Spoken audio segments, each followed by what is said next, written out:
Well, let me just start by saying that this has turned out to be a good news story.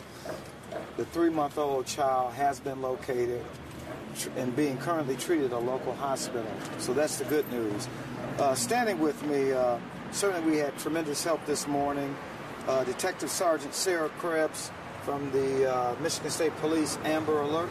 She's the Amber Alert coordinator for the State Police. Also, Supervisory Special Agent Michael Glennon. And certainly our investigators have been on this for most of the morning. So we're very excited. So as you know, 1 o'clock this morning, the dad who was at a liquor store left his 3-month-old child in the vehicle. And when he returned, the car was gone. He notified us. Quickly we responded. The officers from the 9th Precinct started their investigation. What we do know, based on the early investigation, it was a white 2006 Chevy Impala. I'm going to give that plate again. CPG, or Charles Paul George 8598. Significant damage to the right rear of the vehicle, white in color. What we do know in terms of suspects, 3 suspects, male, black, no ages. We did get information that the driver of the stolen vehicle was wearing braids. So the one thing I want to say before I open up for any questions, you know, whenever an Amber Alert is initiated, we always ask for the public's help. In this instance, it worked. Certainly, once the car was stolen with the child inside, the child was delivered within probably a few blocks of the location where the child was abducted. And so we appreciate the public's help, but it is important to continue to stress how important that is. So with that, I'll open it up for any questions you might have. Certainly, our partners from the FBI, MSP are here. What was the delay between the child being reported missing and the Amber Alert?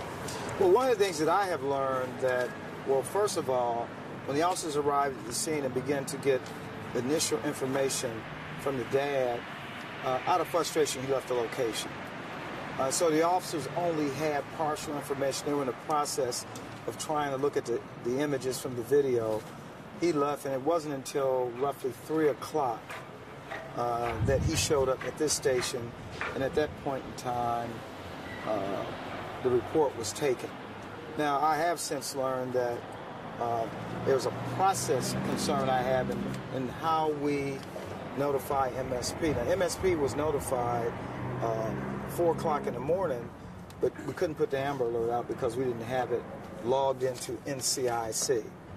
And so we're right now trying to determine why there was a delay because of our own processes. So we're trying to get to the bottom of that. Chief, what about the father? Is he a suspect in custody, cooperating? He is not a suspect. I did talk to the father just as prior to coming out here. The father and the mom both want me to tell you how much they appreciate the work of law enforcement and bringing some closure to this matter. But he is not a suspect. No, he is not. Is it concerning that he walked away and then 2 hours later then decided to finish the police report? Well, you know, I deduce from his actions that he's a parent. Certainly his child was abducted. He wanted quick, decisive action right then and there and got frustrated and left. And what he shared with me, he wanted to try to find his child. Of course, that didn't happen. He ended up coming here.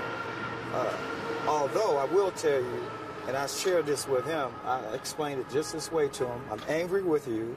Why would you be out at 1 o'clock in the morning with a child? Now, I understand he did drop the mother off, but not just so much being out at 1 o'clock in the morning was the fact that he left the child in the car running. And that's a recipe for what? A bad situation.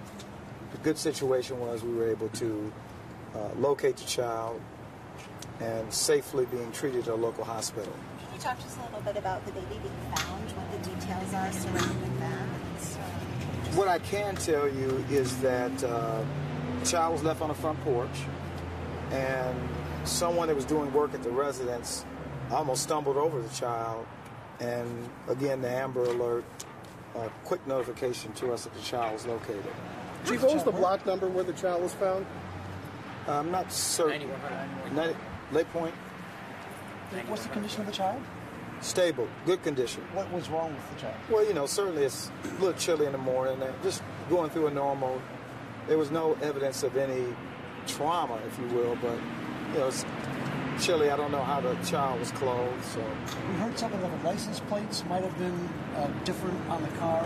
the initial plate that was given to us by the dad was not correct. That was and again, he left the location, and so when he came back, we were able to determine. So that's a significant part of the delay. It was about a 2-hour delay, just that. Chief, you haven't been supportive of this talk of a street code, but this seems to be a case of it. If you're going to steal a car. Don't steal a baby with it. How does this fit with that kind of street code? I don't know if that fits the street code. I don't think the suspects, if I had to guess, I'll just put my law enforcement experience hat on for a moment. They saw an opportunity, they jumped in the car, and after they pulled off, they realized it was a child. We're talking about a 3-month-old. Fortunately, it'd been nice if they'd just dropped the child off at the police station, but they didn't do that. So the child was unharmed in that sense. Can we talk about how fortunate it was that the child was dropped off not only at a house that's not abandoned, but a house where there are good people inside? This could have turned out so differently had it been a house the child dropped. Well, I still have a tremendous confidence in our overall community that regardless of the neighborhood, regardless of the house, even those who are involved, and this is not the case here, but even those involved in criminal activity, I think if they found an abandoned child, they would do the right thing. I don't think we've gotten to a place. So the key is the child is safe now. And why this house? I don't know. I didn't talk to the suspects to find out why they were dropped at that. I mean, you said, why this house? I guess the suspects would have to tell us that. It was a bad house. Was it a random house? Well, again, Charlie, as I indicated before, how would I know that unless I had a conversation with the suspects? Last question. Do you know what time the baby was found and what was the baby wearing and was it in a I car will seat? say, and maybe my partner from MSP can help me, I believe right after the Amber Alert was initiated, there was a call that the baby was found, and I don't know the time period. It was pretty quick. And it was it in a car seat? It was still in the car seat on the front porch. Okay. Thank you all very much. Good, thank you. Is she being evaluated at a hospital? That's exactly what I said just 5 minutes ago, at a hospital, being treated. Do you know which Thank you. hospital? A local hospital. Thank you. Oh, thank you. Thank you.